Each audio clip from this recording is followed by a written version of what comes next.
Արդյոք հայալեզու աշակերտների համար դժվար է կրթությունը շարունակել վրացերեն լեզվով Վրաստանում։ Այս հարցերի պատասխանը կստանաք, եթե դիտեք մեր այսօրվա հաղորդումը մինչև վերջ։ Բարև ձեզ սիրելի ունկնդիրներ, այսօր Ախալքալակի ձայնը ռադիոյի եթերում սկսում ենք մեր նոր թողարկումը։ Ախալքալակի հաջողակ դիմորդները վերնագրով։ Եվ այսօրվա մեր առաջին հյուրն է Լուսինե Մարգարյանը։ Ողջույն Լուսինե։ Ողջույն Մարիաննա։ Լուսինե, մենք ցանկանում ենք լսել քո հաջողությունների մասին, ցանկանում ենք, որ դու մի փոքր պատմես քո մասին։ Ես Լուսինե Մարգարյանն եմ, սովորել եւ ավարտել եմ Ախալքալակի թիմի հանրային դպրոցը եւ հիմա պատրաստվում եմ ուսումը շարունակել Թբիլիսիում։ Մենք նրան տեղեկացված ենք, որ դու դպրոցդ ավարտել ես ոսկե մեդալով։ Արդյոք բարդ էր այդ հաջողության հասնելը, թե ոչ։ Դե իհարկե յուրաքանչյուր հաջողության հետևում կանգնած է դժվար ու խրթին ճանապարհ։ Այս հաջողության հետևում եւս, քանի որ այս հաջողության հասնելը իր մեջ ներառում է աշակերտի համակված ջանքերը, համակված աշխատասիրությունը, սակայն իմ մեծ աշխատասիրության շնորհիվ ես հասա այս հաջողությանը։ Մենք նաև տեղեկացված ենք, որ դու Թբիլիսիում Էլիայի պետական համալսարան ընդունվել ես շատ բարձր միավորներով։ Արդյոք բարդ էր դա քեզ համար։ Դե իհարկե, այս ճանապարհը եւս բարդ էր, սակայն ես հասա այդ հաջողության եւս ընդունվեցի Էլիայի պետական համալսարան։ Ինչ մասնագիտություն ես ընտրել, ինչպես ես ընտրել քո մասնագիտությունը եւ ինչպես ես եկել հենց այդ որոշմանը, որ պետք է ուսումը շարունակես տվյալ մասնագիտությամբ։ Մասնագիտությունը որոշել եմ ապագայում սովորել տեղեկատվական տեխնոլոգիաներ, այսինքն IT ոլորտում, քանի որ ինձ շատ է գրավում համակարգչային ինժեներիան, համակարգչային գիտությունը, այդ պատճառով ցանկանում եմ ուսումը շարունակել հենց այդ ոլորտում։ Դե քանի որ 21-րդ դարը տեխնոլոգիաների դար է եւ կարծում եմ, երբ ավարտեմ բուհը, անպայման կունենամ իմ երազած աշխատանքը եւ կլինեմ լավ մասնակից այս ոլորտում։ Շատ բարի։ Ինչպես տեղեկացված ենք, ընդունվել ես 1+4 ծրագրով։ Ինչպես կմեկնաբանես այդ ծրագիրը։ Արդյոք դա լավ հնարավորություն է էթնիկ փոքրամասնությունների համար, թե ոչ։ Դե իհարկե Վրաստանում ապրող էթնիկ հայ եւ ադրբեջանցի էթնիկ փոքրամասնությունների համար սա շատ լավ հնարավորություն է։ Վրաստանը էթնիկ փոքրամասնություններին շատ մեծ առավելություններ է տալիս եւ հենց այդ առավելություններից մեկը այս ծրագիրն է։ Այս ծրագրով ընդունվել ենք եւ հիմա պետք է սովորենք վերացրել նախապատրաստական կուրսում, այնուհետեւ մեր շարունակենք մեր ընտրած մասնագիտությունով։ Անցնենք մեր մյուս հարցին, ո՞րն է քո մեծագույն երազանքը քո հենց իսկ ընտրած մասնագիտության հետ։ Իմ երազանքը կապված իմ մասնագիտության հետ այն է, որ լինեմ կարևորը լավ մասնագետ հենց այդ ոլորտում եւ լինեմ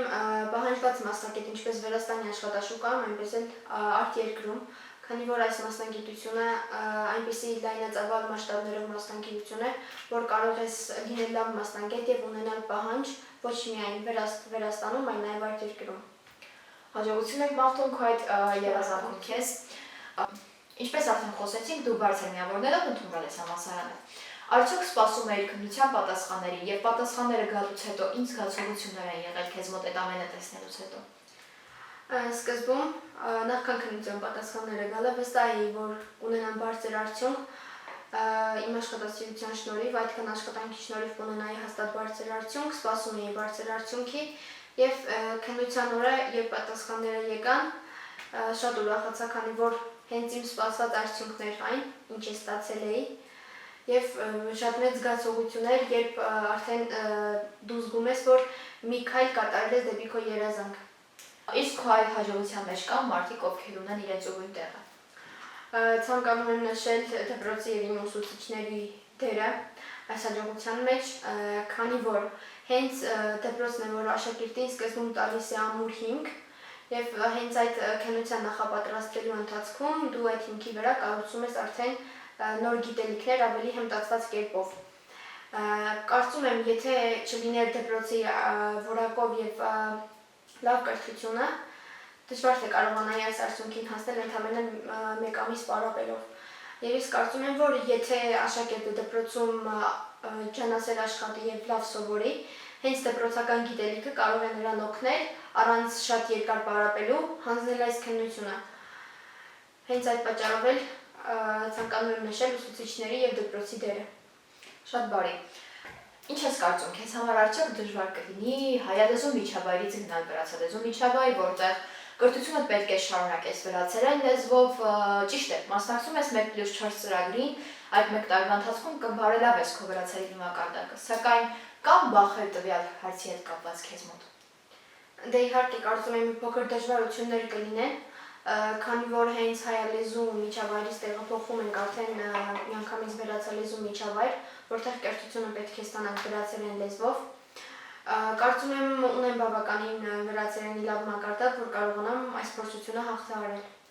Իսկ եղել է դպրոցից դուրս դասեր, որտեղ դու մասնակցել ես վրացերեն լեզու բարելավելու համար։ Այո, եղել են այդպիսի կուրսեր, հաճախել եմ Զուրաբ Ժուրանյանի անվան դպրոց, որտեղ անցել եմ վրացերեն լեզվի մակարդակների մի քանի կուրս, եւ կարծում եմ շատ է օգնել այդ ծրագիրը, քանի որ բարելավել եմ վրացերենիս մակարդակը, եւ հիմա կարծում եմ, երբ գնամ Թբիլիսի, այնքան էլ դժվարությունների չեմ հանդիպի։ Ինչ ես կարծում, Թբիլիսիում ուսումդ ավարտելուց հետո կդիմես ավելի բարձր հաստատություններ, թե ոչ։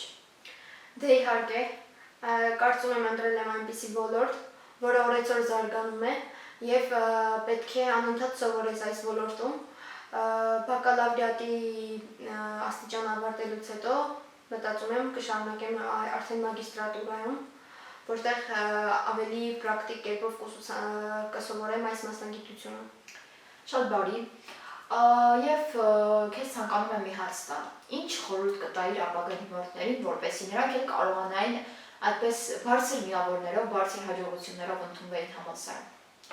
Ապագա դիմորդների խորհուրդ կտամ, որ դպրոցական տարիներին նախ լավ սովորեն, ունենան այդ ամուր հիմքը, որ հետո կարողանան այդ հիմքի վրա ավելացնել գիտելիքներ եւ կարողանան հաջող հանձնել քննությունները, քանի որ ինչպես սկզբում նշեցի, հենց դպրոցական գիտելիքն է, որ ինձ հասցրել է այս արդյունքին։ Եվ մաղթում եմ ապագա դիմորդերին, որ լինեն աշխատասեր եւ հավատան իրենց ուժերին, քանի որ հենց վստահությունն է ինքդ քո անձի հանդեպ, որ նաեւ հասցնում է մարդուն այդպիսի հաջողությունների, որովհետեւ քննության ժամանակ եթե չլինի վստահությունը ինքդ քո ուժերի հանդեպ, որ դու կկարողանաս հաղթահարել այդ փորձությունը, դա եւս կխանգարի քննությունում լավ արդյունքներ ունենալ։ Մենք տեղեկացված ենք նաև, որ դու հետաքրքրված ես ոչ ֆորմալ կրթությամբ։ Ինչ կպատմես դրա մասին։ Ոչ ֆորմալ կրթությունը կարծում եմ շատ կարևոր է, որովհետև լրացուցիչ գիտելիքներ է ստանում ոչ ֆորմալ կրթության շնորհիվ։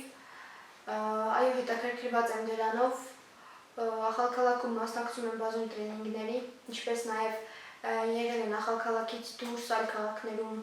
ծրագրեր եւ տրեյնինգներ, դրանց եւս մասնակցել եմ։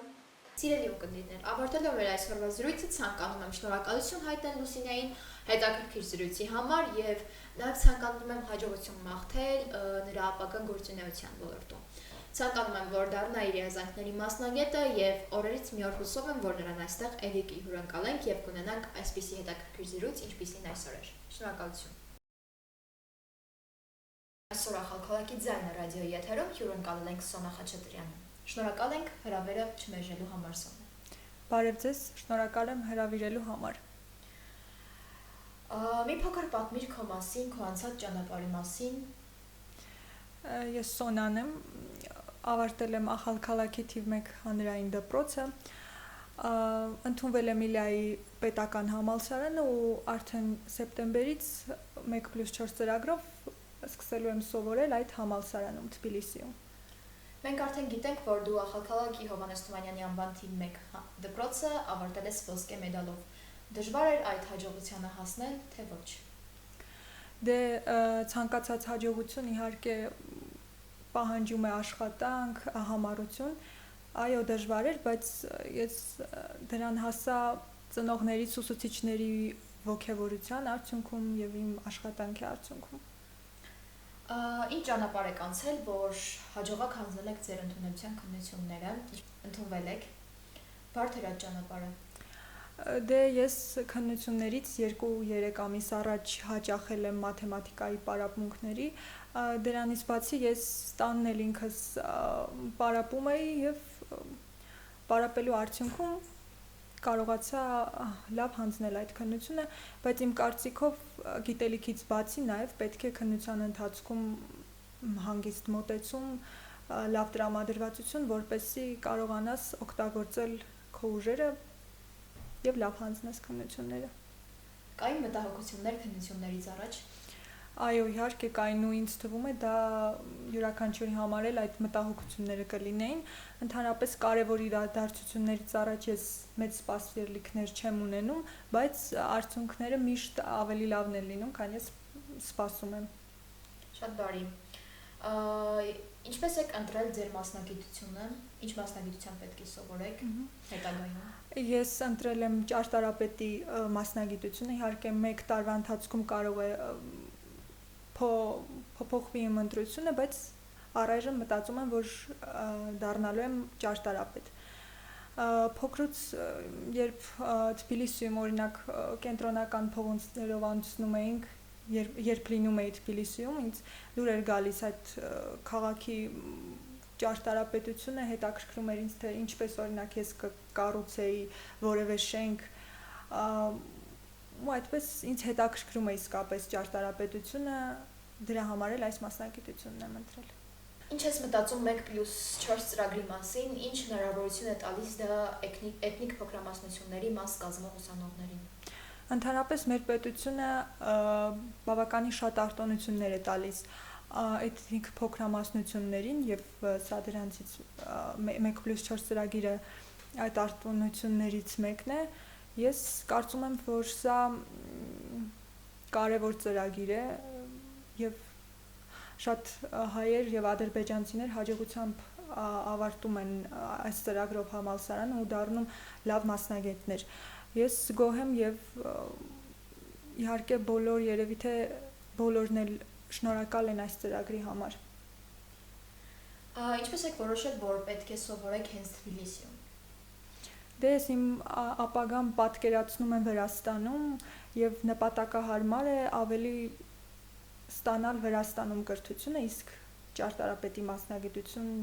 ստանալու համար Թբիլիսի բուհերն են ավելի հարմար։ Շատ բարի։ Ինչպես եք պատկերացնում ձեր ապագա ուսանողական կյանքը։ Իհարկե սկզբում դժվարություններ կլինեն, որովհետև ուրիշ միջավայրում եմ լինելու, ծնողներիցս հեռու եմ լինելու եւ ընդհանրապես մեծ քաղաքում եմ լինելու, բայց ես պատկերացնում եմ, որ դժվարությունները կհաղթահարեմ, արդեն ընկերներ ձեռք կբերեմ եւ հետաքրքիր ուսանողական կյանք կունենամ։ Իսկ արդյոք ուսումը ավարտելուց հետո կվերադառնաք աղքալակ։ Այո, ես իմ պատկերացումներում համալսարանն ավարտելուց հետո վերադառնալու եմ աղքալակ, եթե իհարկե լինի աշխատավայր։ Ինչն է քեզ ավելի շատ ոգեշնչում ուսման մեջ։ Ուսման մեջ ինչ ոգեշնչում է այն, որ նոր բան եմ սովորելու եւ պետք է սովորելու հանդեպ սեր եւ հետաքրքրություն, եթե այդ ամենը չունես, իմ կարծիքով համալսարանում կրթությունը շարունակելը անիմաստ է, պետք է ամեն ինչի հանդեպ հետաքրքրությունը ու սերը։ Որն է քո մեծագույն երազանքը կապված քո հենց ընտրած մասնագիտության հետ։ Դե իհարկե բոլորն էլ երազում են ու ցանկանում են, որ դառնան լավ մասնագետ, ես էլ եմ ուզում դառնալ լավ մասնագետ եւ լինել դառնալ լավ ճարտարապետ, պահանջված ճարտարապետ։ Շատ բարի։ Ինչ զգացիր, երբ իմացար, որ ընդունվել ես Իլիայի պետական համալսարան։ Ինչ հույզերից զգացողություններ ունեիր։ Դե երբ եկան քննության արդյունքները, ես գիտեի այդ օրը, որ եկել են քննության արդյունքները, իմ դասընկերները բոլորը արդեն բացելու տեղեկացել էին իրենց արդյունքների մասին, բայց ես վախենում էի բացել, ծնողից խնդրեցի, որ բացի ու շրջի էկրանը ինձ։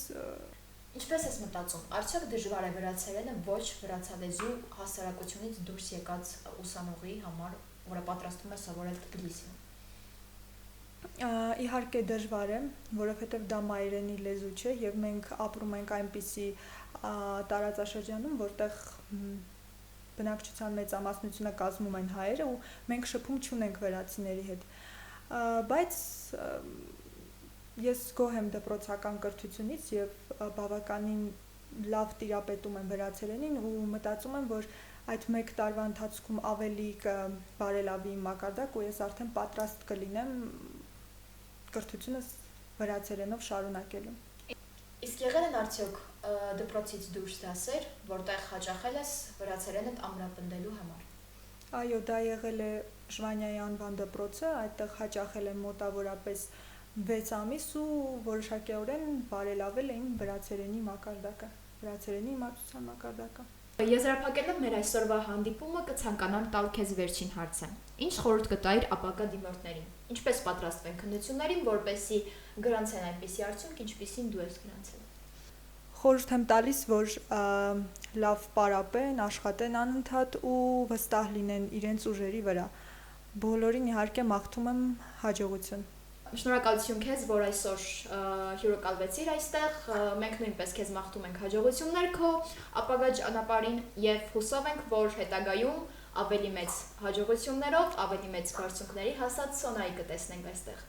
Ես նույնպես շնորհակալ եմ ձեզ հրավերի համար, ունեցանք հետաքրքիր զրույց։ Ստեսություն։ Այսօրվա մեր երրորդ հյուրն է Ռոզա Հակոբյանը։ Ինչպես գիտեք, մենք շարունակում ենք Ախալքալակի հաջողակ դիմորդներ թողարկումը եւ այսօր Ռոզան կպատմի իր անցած ճանապարհի մասին։ Ողջույն Ռոզա։ Ողջույն։ Շնորհակալ ենք, որ եկել ես։ Ես եմ շնորհակալ հրավերի համար։ Մի փոքր պատմիր քո մասին։ Ես Ռոզա Հակոբյանն եմ, 18 տարեկան, ավարտել եմ Ախալքալակի թիվ 1 հանրային դպրոցը։ Զբաղվում եմ պարով, ազատ ժամանակ նկարում եմ, երգեր եմ լսում, այդպես։ Ինչ ճանապարհ եք անցել, որ հաջողակ հասնել եք քննությունները ձեր։ Քննություններին երկար ժամանակ եմ պատրաստվել, 4-ից 5 ամիս կարելի ասել։ Հաճախել եմ մաթեմատիկայի եւ տրամաբանության, սկզբից շատ բարդ էր,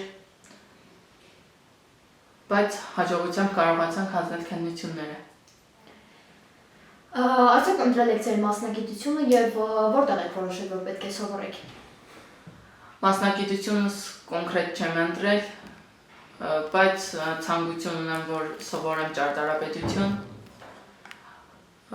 Ցանկությունս մեծ էր, շատ մեծ ցանկություն ունեի, որպեսզի սովորեի Թբիլիսիում եւ հաջողությանս հասա եւ հիմա մեծ նպատակ ունեմ, որպեսզի սովորեմ այնտեղ։ Ինչպես եք պատկերացնում ձեր ապագա ուսանողական կյանքը նոր միջավայրում, նոր մարդկանց կողքին։ Ուսանողական կյանքը շատ լավ եմ պատկերացնում, նոր ընկերներ, նոր շրջապատ, նոր հետաքրքրություն, ամեն ինչ լավ կլինի, հուսամ։ Արդյոք մարդամոտիկ եք եւ կարողանում եք այլ մարդկանց հետ շփման մեջ մտնել։ Այո, ես շատ ընկերասեր եմ, շուտ եմ նոր միջավայրին ընտելանում, նոր մարդկանց հետ շուտ եմ ծանոթանում։ Որն է քո մեծագույն երազանքը կապված քո մասնագիտության հետ։ Որպեսզի վերջացնեմ ուսումս, նպատակ ունեմ, որպեսզի հետ վերադառնամ Ախալքալակ, մասնագիտությունս գործադրեմ եւ հուսամ հաջողությունների կհասնեմ ապագայում։ Ինչպես արդեն նշեցիր, քննություններին շատ երկար ես պարապել ու ինձ թվում է, որ հենց այդ հանձնելի օրը լի էմոցիաներով է եղել։ Արդյոք այդ օրվանից սպասել ես քննության պատասխանների եւ երբ եկան պատասխանները, ինչպիսի զգացողություններ ունեիր։ Քննության ժամանակ շատ էի լարվել, բայց հենց որ մտա քննասենյակ, արդեն ամեն ինչ անցավ։ Շրջապատը շատ լավ էր, հանգստացանք եւ արդեն սկսեցինք գարել։ Վերջացնելուց հետո անհամբեր էի, շատ էի սպասում երբ եկալու պատասխանները։ Երբ որ եկավ, անսպասելի իմացա, դասընկերներս քերեցին, այդպես իմացա, որ պատասխանները եկել են եւ մտա նայեցի, շատ ուրախացա։ Այսինքն լի էմոցիաներով որ էր այդ օրը քեզ։ Այո, շատ։ Արդյոք դժվար է վրացերենը հատկապես ոչ վրացալեզու միջավայրում եկած ուսանողի համար, ինչպես կարծում։ Հիմա ճիշտ է դու սովորելու ես 1+4 ծրագրի միջոցով։ Սակայն սովորելու ես արդեն վրացերեն լեզվով։ Ինչ ես մտածում, քեզ համար բարդ կլինի թե ոչ։ Ոչ, չեմ մտածում, որ այդքան էլ բարդ կլինի, եթե մարդ նպատակ ունի, անպայման կհասնի իր նպատակին։ Պետք է սովորել, եթե յուրաքանչյուր մարդ սովորի, անպայման կհասնի իր նպատակին, եթե սովորի, ամեն ինչ հեշտ կլինի։ Եվ ես մտածում եմ, որ շատ դժվար չի լինի։ Դպրոցից դուրս վրացերենի պարապմունքների հաճախել ես թե ոչ։ Այո, հաճախել եմ Ժվանիայի դպրոց 2 տարի մոտավորապես, մինչև B1 մակարդակը եմ հաճախել, վերջացրել եմ եւ ավելի բարելավել եմ վրացերենի իմացությունս։ Շատ բարի։ Ինչ խորհուրդ կտաս ապագա դիմորդներին, ինչպես պարապեն քննություններին, որպեսզի նրանք էլ դիմեն բարձր ուսումնական հաստատություններ եւ հաջողությամբ կարողանան ընդունվել եւ սովորել իրենց ուսումը շարունակել այդտեղ։ Դիմորդներին ցանկանում եմ, որ անպայման նպատակ դնեն, հասնեն որպեսզի իրենց նպատակներին, եթե ուզում են հասնեն իրենց նպատակներին, պետք է չարչարվեն, հաճախեն թող պարապմունքների, շատ զբաղվեն տանը եւ անպայման կհասնեն իրենց նպատակին եւ բոլորին ցանկանում եմ, որ բարձր հաստատություններում իրենց կրթությունը շարունակեն։ Դա շատ լավ կլինի պետության ապագայի համար նույնպես, մեզ բոլորիս համար։ Ահա։ Դու արդյոք բացի պարապմունքներից տանը նույնպես պարապել ես, որպեսզի կարողանաս լավ հանձնել քննություններդ։ Այո, պարապմունքների եմ հաճախել, բայց տանն եմ շատ աշխատել, եղել են գիշերներ, որ չեմ քնել։ Տան աշխատանքը ավելի արդյունավետ է, ժամանակ ավելի շատ ես կարողանում տրամադրել, անպայման տանը պետք է աշխատել։ Ես պատկերացնում քեզ արդեն 5 տարի անց սովորած եւ ավարտած, ինչպես պատկերացնում քո մասնագիտությամբ արդեն աշխատելու ժամանակաշրջանը, արդյոք ունես պլաններ այդ ժամանակաշրջանի հետ կապված։ Նպատակ ունեմ, որպեսզի լավ ավարտեմ, ամենալավը լինեմ իմ մասնագիտության մեջ եւ իրոքից ով որ սովորում է այդ մասնագիտությունը պետք է ամենալավը տիրապետի իր մասնագիտությունը, որպեսզի կարողանա օգուտ տալ։ Ես մտածում եմ, որ եթե վերջացնեմ իմ մասնագիտությամբ կկարողանամ տարբեր հաստատություններում աշխատել, օգուտ տալ պետությանը։ Ընդունվել ես 1+4 ծրագրով։ Արդյոք այդ ծրագիրը լավ է ոչ վրացալեզու ուսանողների համար, այսինքն էթնիկ փոքրամասնությունների համար քեզ համար ինչ ես կարծում, լավ ծրագիր է, տալիս է առավելություններ թե ոչ։ Մի փոքր խոսիր այդ ծրագրի մասին։ Այո, ես մտածում եմ, որ 1+4 ծրագիրը շատ լավ ծրագիր է, որը մեծ հնարավորություն է տալիս էթնիկ փոքրամասնությանը, որպեսզի բարձրագույն կրթություն ստանա իր պետությունում եւ հուսամ չի փակվի 1+4 ծրագիրը շատ մեծ շանս է բոլորիս համար։ Արդյոք պլանավորում ես բակալավրիատը ավարտելուց հետո մագիստրատուրա դիմել։ Այո, ցանկությունս մեծ է, որ մասնագիտությամբ ամենալավը լինեմ, մինչև վերջ սովորեմ, ավարտեմ։ Հուսամ ամեն ինչ լավ կլինի եւ կկարողանամ սովորել մինչև վերջ։ Շնորհակալ եմ, որ հյուրընկալվեցիր եւ հետաքրքիր զրույց ունեցանք քեզ հետ։ Շնորհակալություն մեր վիդեոն մինչև վերջ դիտելու համար։ Հուսով եմ հետաքրքիր էր։